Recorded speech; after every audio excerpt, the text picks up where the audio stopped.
Hi, I'm Kate Chartrand. I'm a certified positive discipline parent educator and parenting coach. My husband and I have 5 kids. When our oldest was just a toddler, we realized quickly that we needed to learn how to discipline.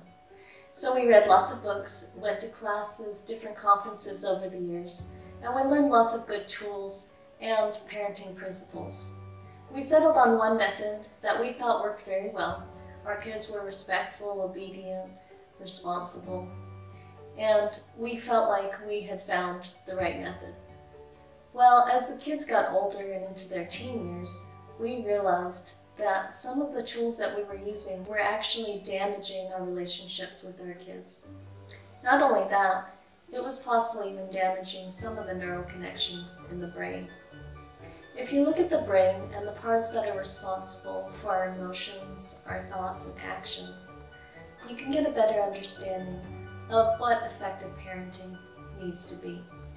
The primitive brain, or the lower part of the brain, is where our fight, flight, freeze response is. It's where our big emotions lie: anger, frustration, sadness.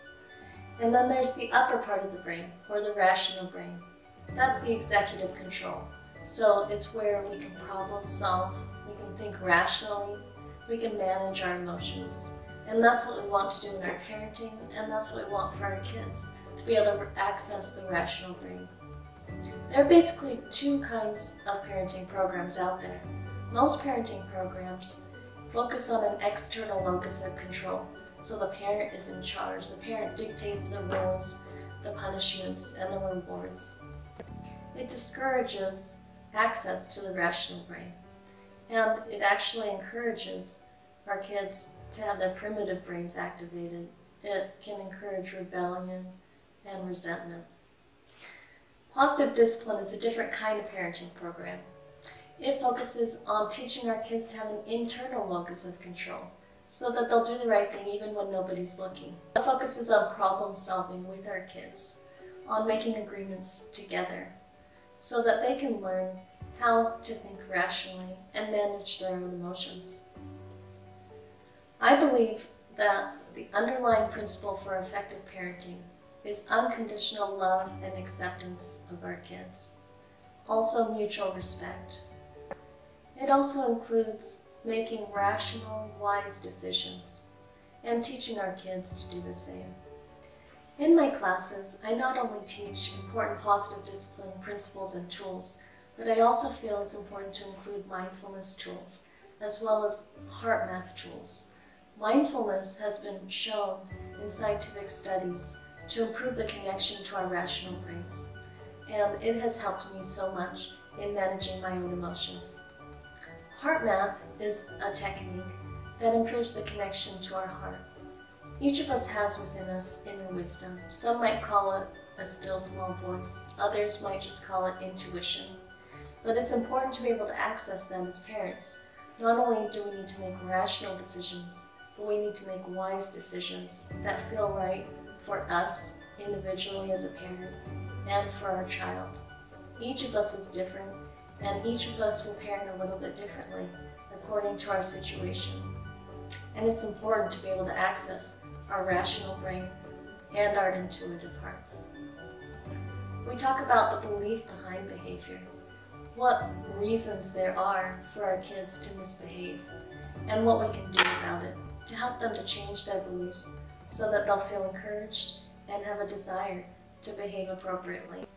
We teach important communication skills, and not only do we talk about them, we practice them, so that in the moment, it's so much easier to implement those tools in your own parenting.